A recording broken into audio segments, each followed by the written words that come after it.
Bonjour à tous. Dans cette vidéo, je voudrais partager avec vous les erreurs que les nouveaux vendeurs doivent actuellement éviter car elles peuvent leur coûter cher. J'ai donc fait beaucoup de ces vidéos dans le passé au cours de ces dernières années et pour les retrouver il suffit de taper dans la barre de recherche donc Dailymax erreur, d'accord? Parce que je sais que je les revois ces vidéos et elles sont toujours d'actualité. Et la plupart de ces conseils seront toujours pertinents pour vous aujourd'hui. Mais je voudrais aussi faire une vidéo mise à jour car il y a de nouvelles informations pertinentes cette année ici et je pense qu'ils peuvent vous être utiles en tant que débutant sur Amazon. Et donc je voudrais juste partager quelques nouveaux conseils avec vous. Et donc encore une fois, c'est pour vous si vous êtes intéressé par Amazon FBA, vous ne faites que commencer cette année, ce sont des choses que vous voulez éviter de commettre tout simplement. Pas parce que vous n'allez pas faire des erreurs. Nous faisons tous des erreurs dans le business, mais ce ne sont que des choses qui vont vous donner un sacré mal de tête. Donc autant les connaître déjà et éviter au maximum.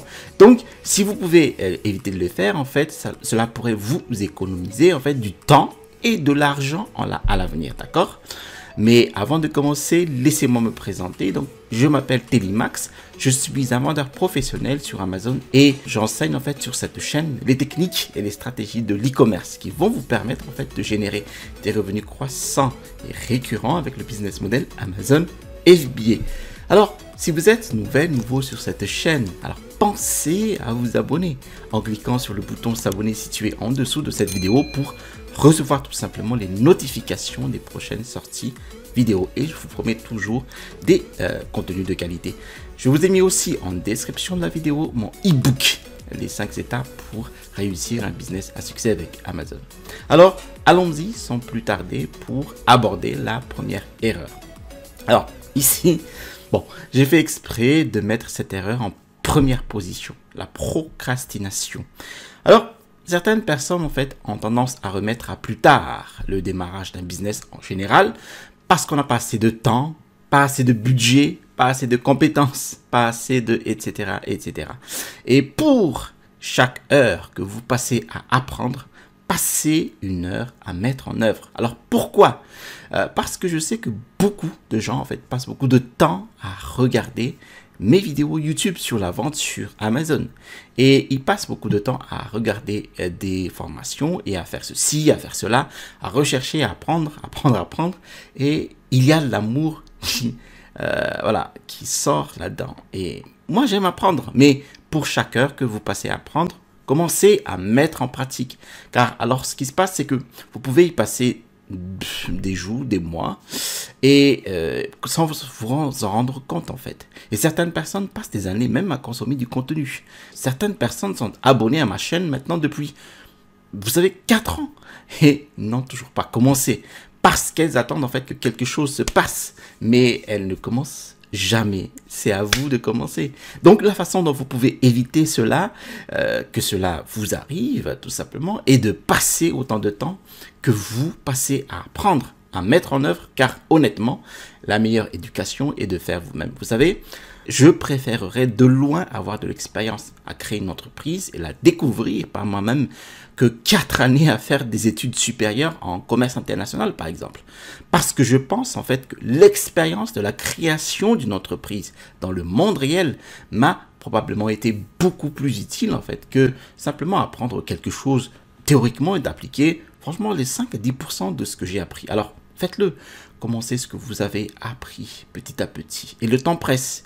Nous souhaitons vraiment tous pouvoir commencer quelque chose de bien plus tôt. Alors, vous savez bien sûr, le meilleur moment était il y a 10 ans, mais le prochain meilleur moment suivant, vous savez, c'est maintenant. Alors, lancez-vous les amis. Alors, passons au numéro 2. Ne pas vérifier que la catégorie est restreinte. Alors, la première chose que vous devrez faire pour trouver un produit à vendre sur Amazon est de sélectionner là où les catégories dans lesquelles vous souhaitez vendre. Maintenant, il existe des catégories de produits sur Amazon que vous pouvez vendre librement sans aucun problème. Et vous pouvez simplement configurer votre listing et vous êtes prêt à vendre. Mais il y a d'autres catégories de produits qui sont restreintes, ce qui signifie que vous devez demander l'autorisation de vendre dans ces catégories de produits auprès d'Amazon. Et cela peut être un processus et un défi pour les nouveaux vendeurs. Alors, j'éviterai donc les catégories restreintes si je démarre Amazon FBA. Maintenant, comment savez-vous si un produit est restreint? Eh bien, vous devez avoir un compte vendeur Amazon et à l'intérieur de ce compte vendeur Amazon, vous prétendez que vous allez créer un nouveau listing de produits. Donc, vous allez ajouter un produit et vous pouvez rechercher le produit ou alors saisir le numéro ASIN, A-S-I-N. Et ensuite, il voudra, s'il y a un cadenas, en fait, cela signifie que cette catégorie de produits est restreinte. S'il n'y a pas de cadenas, eh bien, cela signifie que vous êtes libre de vendre dans cette catégorie. Et c'est donc une étape que beaucoup de vendeurs ne prennent pas la peine de franchir. Mais je pense que c'est important parce que ça va vous épargner beaucoup de maux de tête et de douleurs à l'avenir si vous vous approvisionnez tout d'un coup. Passez une commande auprès de votre fabricant, expédiez votre stock et puis vous vous rendez compte, bam, je ne peux pas vendre dans cette catégorie jusqu'à ce que j'obtienne l'approbation d'Amazon. Et il y a certaines catégories qui ne sont pas restreintes, mais dans ces catégories-là, vous avez des sous-catégories qui le sont. Donc c'est là que ça devient déroutant. Et c'est vraiment bien de rechercher un produit particulier si vous envisagez de le vendre. Et donc vous réduisez en fait votre liste de vos 20 meilleurs produits à 5 meilleurs produits et vous voulez voir si ces produits vont être dans des catégories restreintes, d'accord? Passons à la troisième erreur. Délaissez votre concurrence, d'accord? Les gens disent souvent qu'ils évitent la concurrence à tout prix. Bon, mais moi je suis favorable à la concurrence. J'aime la concurrence parce que, vous savez, pour plusieurs raisons. La première est que là où il y a de la concurrence, il y a de la demande. S'il n'y a pas de concurrence, fuyez. Et cela signifie qu'il n'y a probablement pas de demande. Donc, la concurrence est généralement un bon indicateur de la demande. Mais aussi, deuxièmement, c'est parce que s'il y a de la concurrence, cela signifie que quelqu'un a déjà ouvert la voie. Quelqu'un d'autre a déjà fait beaucoup d'essais et d'erreurs, d'accord? Ils ont fait des erreurs, ils les ont compris, ils ont appris aussi ce qui fonctionne. Et c'est pourquoi ils sont en compétition. C'est pourquoi ils sont le best-seller numéro 1 ou le best-seller numéro 2. Parce qu'ils ont trouvé ce qui fonctionne. Donc pour moi, en tant que nouveau vendeur, je peux venir et je peux les modéliser. C'est-à-dire que je peux établir un modèle de fonctionnement général de leur business, d'accord? Je peux voir ce qu'ils ont bien fait et je peux modéliser cela et j'ai probablement moins d'erreurs sur mon parcours. Alors, je dépenserai probablement beaucoup moins d'argent pour essayer de comprendre ce qui fonctionne et ce qui ne fonctionne pas quand je peux simplement les modéliser. Alors, utilisez vos concurrents, alors modélisez-les au lieu de vous plaindre constamment de la concurrence. Alors, comment modéliser? Alors, voyez-y juste comme un tel avantage. Inscrivez-vous à leur mailing list, par exemple, ou à leur liste de diffusion. Abonnez-vous à eux sur Instagram, sur leurs réseaux sociaux. Voyez quel genre de messages ils font. Voyez quel type de mail ils envoient par leurs produits. Voyez à quoi ressemble leur emballage. Ont-ils des cartes de remerciement qu'ils mettent à l'intérieur? Suivez leur listing, analysez donc leur listing. Voilà. Sur Amazon, voyez leur prix, comment le prix fluctue. Regardez les ventes historiques. Rendez-vous sur leur page Facebook. Analysez s'ils ont fait de la publicité payante. Parce que Facebook partage publiquement ces informations. Vous pouvez voir ce qu'ils ont fait afin que vous puissiez voir ce qui a fonctionné. Et cela peut en fait, vous simplifier la tâche en tant que vendeur sur Amazon, d'accord? Très bien, passons au numéro 4. Et cette erreur en fait que vous voulez éviter est de vendre dans la catégorie électronique lorsque vous débutez sur Amazon. Alors, dans les vidéos précédentes, je disais aux nouveaux vendeurs, en fait, d'éviter de vendre dans la catégorie électronique, d'accord? Car en tant que nouveau vendeur, vous voulez essayer de vous simplifier un peu la vie. Cela va être une énorme courbe d'apprentissage pour apprendre à créer, en fait, une entreprise en ligne et à vendre sur Amazon, d'accord? Et donc, vous voulez juste essayer de vous faciliter les choses et de ne pas ajouter plus de défis. Et donc, avec la vente d'un produit électronique, il y a parfois plus de défis que c'est de la technologie. Parfois, la technologie ne fonctionne tout simplement pas. Il y a beaucoup de pièces différentes et parfois, celle-ci ne fonctionne pas ou se casse. Ou parfois, les gens juste inversent les batteries plus ou moins et voilà, il est HS. Et donc, de toute façon, cela va se traduire par un taux de retour plus élevé et des avis plus négatifs. Donc, il était plus souvent en fait recommandé aux nouveaux vendeurs d'éviter de vendre dans la catégorie électronique. Mais je pense que maintenant, cette année-là, les choses ont un peu changé. En fait, le paysage a changé. Il y a juste beaucoup plus de concurrence dans d'autres catégories, comme catégorie de cuisine et maison, qui saturent. Et je voudrais dire, il y a tellement de vendeurs qui vendent dans ces catégories. Mais la catégorie électronique, il y a beaucoup d'acheteurs intéressés, vous voyez? Et c'est l'une des catégories les plus populaires sur Amazon pour les acheteurs. Mais il n'y a pas beaucoup de vendeurs, d'accord? Donc, lorsque vous le comparez, donc la catégorie cuisine et maison, où il y a beaucoup de vendeurs, mais pas beaucoup d'acheteurs, et que vous regardez maintenant la catégorie électronique, où il y a beaucoup d'acheteurs, mais pas beaucoup de vendeurs, là, il y a une opportunité, d'accord?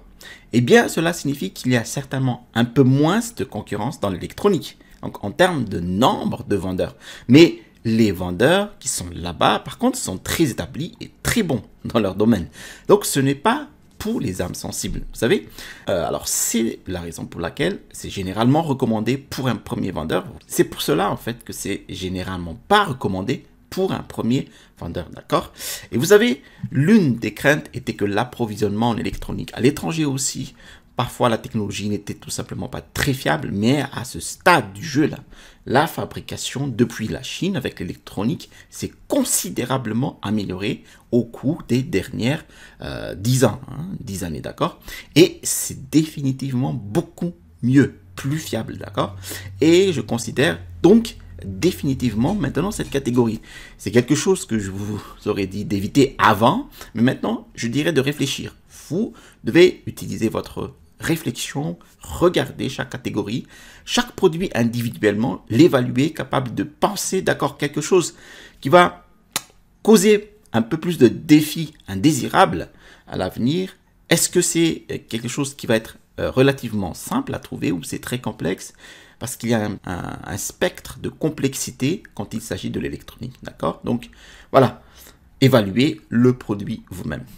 L'autre erreur que vous pourriez envisager, et que cela m'amène au numéro 5, c'est que ce n'est pas le moment de vendre un produit cheap, d'accord? Un produit cheap, c'est un produit d'apparence de mauvaise qualité et aussi un prix bas, d'accord?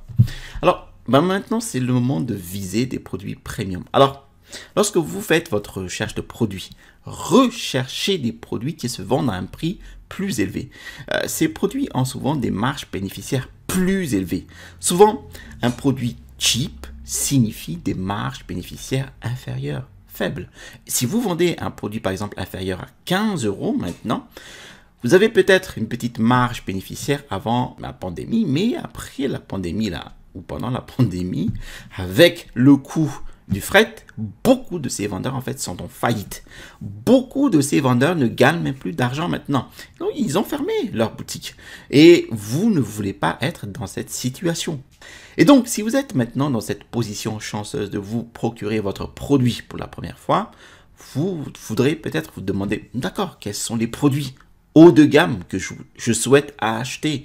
Parce que cela veut dire que j'ai plus de marge. Et bon, cela signifie que cela me coûte 10 € de plus pour expédier, mais je pourrais absorber ce coût. Vous savez, ça pourrait juste signifier que mon profit va baisser temporairement. Et une fois que la crise du transport maritime se résoudra, eh bien, cette marge bénéficiaire remonterait. Mais cela signifie que je n'ai pas à répercuter en fait ce coût sur le client, d'accord? Et donc, si vous faites du sourcing, vous savez, ça ne fait pas mal d'opter en fait pour le produit premium. Honnêtement, mon produit que j'ai vendu sur Amazon et qui a le plus de succès se vendait à environ 49,99 €. Et j'avais des marges bénéficiaires incroyables. Et donc, je pouvais me permettre en fait de faire tellement plus avec mon produit grâce à mes marges bénéficiaires. Je pourrais en fait améliorer par exemple le packaging, améliorer les pièces à l'intérieur. Vous savez, avec les profits en fait, vous pouvez encore modifier, améliorer le produit et l'offre. Vous avez plus de marge de manœuvre, d'accord? La 6e erreur, c'est bâcler les images vidéo du produit. C'est vraiment important ici, hein, les gars. Je ne saurais trop insister en fait là-dessus, les gars. Vous avez 80% des gens en fait actent leur achat à partir du titre et des images vidéo. Parce que les gens achètent avec leurs yeux, surtout lorsqu'il s'agit d'achat sur Amazon. Vous savez, la raison pour laquelle ils cliquent d'abord sur votre page produit est grâce à votre image principale lorsqu'ils scrollent en fait sur la page de résultats. Alors il faut avoir une belle image. C'est la première chose qu'ils regardent. Et si vous n'avez pas une bonne image, ils ne cliqueront peut-être même pas sur votre listing. Et vous n'avez même pas la possibilité de vendre le produit. Alors, vous voulez faire des images professionnelles. Je ne saurais trop insister là-dessus. Mais vous voulez aussi faire une vidéo professionnelle. Donc, c'est un énorme avantage. Dans le passé, en tant que vendeur Amazon, en fait, nous n'étions pas autorisés à avoir des vidéos sur notre listing. Mais maintenant, tout le monde peut avoir une vidéo. Auparavant, en fait, il était limité aux seules personnes qui avaient le registre sur Amazon, d'accord? Bon, mais maintenant, chaque vendeur Amazon peut avoir des vidéos. Et pourquoi la vidéo, en fait, est si importante? Parce que les clients, en fait, achètent en ligne. Ils vivent une expérience d'achat totalement différente que lorsqu'ils achètent dans le commerce de détail. Dans le commerce de détail, en fait, ils peuvent, en fait, se rendre dans un magasin. Ils peuvent effectivement, prendre le produit, le regarder, l'inspecter, voilà, le toucher tout simplement, pour justement formuler leur décision d'achat. Ils peuvent découvrir le produit pleinement, voilà. En ligne, ce qu'ils ont, c'est juste le visuel. Tout ce qu'ils ont en fait, c'est juste pour le voir. Mais lorsque vous pouvez inclure une vidéo, cela améliore leur expérience. Maintenant, tout à coup, ils peuvent voir quelqu'un d'autre utiliser le produit. Bon, mais ils peuvent voir comment le produit fonctionne. Ils peuvent voir en fait toutes les différentes dimensions, les différents angles du produit. Ils peuvent vraiment voir comment le produit est utilisé. Donc cela leur donne en fait une meilleure perspective sur le produit et les aide à prendre une décision d'achat plus confiante. D'accord? Donc je recommande vraiment d'utiliser, d'ajouter des images professionnelles et une vidéo professionnelle. D'accord? Alors, le numéro 7. Donc l'erreur numéro 7, ici, c'est de ne faire aucune sorte de préparation pour le pré-lancement. Donc, comme je l'ai mentionné plus tôt, en fait, les gens pensent parfois qu'il s'agit simplement de trouver un produit à vendre sur Amazon, de le fabriquer, de l'envoyer à Amazon et de le vendre sur le champ. Et vous pourriez tout à fait le faire. Mais si vous voulez augmenter vos chances de succès, d'accord? Alors, vous devez aller au-delà. Et beaucoup de gens, en fait, ne sont tout simplement pas disposés à le faire, tout simplement. Mais alors, ils ne peuvent pas s'attendre à obtenir des résultats étonnants à ce moment-là. Si vous voulez avoir des résultats incroyables, vous devez faire un effort supplémentaire. Et donc, cela nécessite souvent un pré-lancement. C'est donc là que la création de marque devient très utile lorsqu'il s'agit de vendre des produits sur Amazon FBA, d'accord? Alors, vous pouvez évidemment vendre des produits sur Amazon sur différentes manières et peut-être que certaines méthodes sont plus simples et moins chères pour commencer. Mais construire une marque est vraiment ce qui va créer une source de revenus durable pour vous. Donc pour le pré-lancement, vous voulez travailler à l'avance. Si vous voulez bien créer par exemple des sites web reliés à des médias sociaux, Facebook, Instagram, TikTok, voilà. Travailler avec des influenceurs qui sont, d'accord, sur ces réseaux sociaux. Vous devez vous connecter avec eux à l'avance et les préparer, en fait, pour le jour de lancement. Le jour de lancement, vous allez lancer, en fait, le live des influenceurs, d'accord? Et donc, vous avez déjà un public qui sera aligné, qui sera prêt pour acheter le produit le jour du lancement. Vous avez, par exemple, 1, 2, 3 influenceurs qui sont prêts à publier ce que votre produit offre aux clients et partager avec leur public et transmettre en fait du coup un coupon de réduction par exemple à leur public pour qu'ils aient directement sur votre listing Amazon. Et vous allez aussi vous pouvez aussi travailler en fait avec un programme de coupon de réduction, de rabais qui va partager que vous allez partager publiquement donc lié à votre offre, d'accord? Mais vous avez ces différentes stratégies toutes préparées à aligner en fait le jour de votre mise en ligne, de la mise en ligne de votre produit sur Amazon. Car c'est en fait une journée très importante car Amazon vous surveille lorsque votre produit est mis en ligne pour la première fois. L'algorithme à neuf d'Amazon en fait essaie de voir, d'accord, Combien de personnes veulent réellement ce produit? Est-ce que ça va être un bon listing rentable? Est-ce que ce sera un bon produit ou pas? Est-ce que, bon, et d'autres choses encore. Et pendant cette première semaine, en fait, de lancement de votre produit sur Amazon, c'est vraiment un moment précieux parce que vous voulez augmenter vos ventes tant que possible. Si vous pouvez envoyer du trafic instantanément, donc depuis les réseaux sociaux vers votre listing.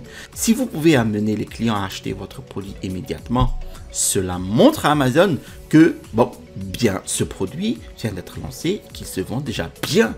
Donc, ça doit être un bon produit. Et Amazon va s'occuper de monter votre classement des ventes. Et vous allez encore avoir, cette fois-ci, des clients internes à Amazon. Plus de clients internes à Amazon. Voilà. Alors, travaillez sur le pré-lancement. Ne soyez pas paresseux. Merci d'avoir suivi cette vidéo jusqu'à son terme. Si vous êtes arrivé jusqu'à ici, c'est que vous êtes vraiment intéressé par ce business. Alors, s'il vous plaît, cliquez d'abord sur le bouton like. Bon, ensuite, si vous avez apprécié d'autres vidéos de ma chaîne, alors je vous invite à vous abonner en cliquant sur le bouton s'abonner situé en dessous de cette vidéo pour recevoir les prochaines sorties vidéo. Et je vous promets toujours des contenus de qualité. Si vous êtes intéressé plus en profondeur par ce business, alors j'ai mis en description de ma vidéo en fait mon e-book, les 5 étapes pour démarrer un business à succès avec Amazon. Vous allez trouver dans cet e-book les techniques et les stratégies qui m'ont permis d'installer ma première boutique à succès avec Amazon.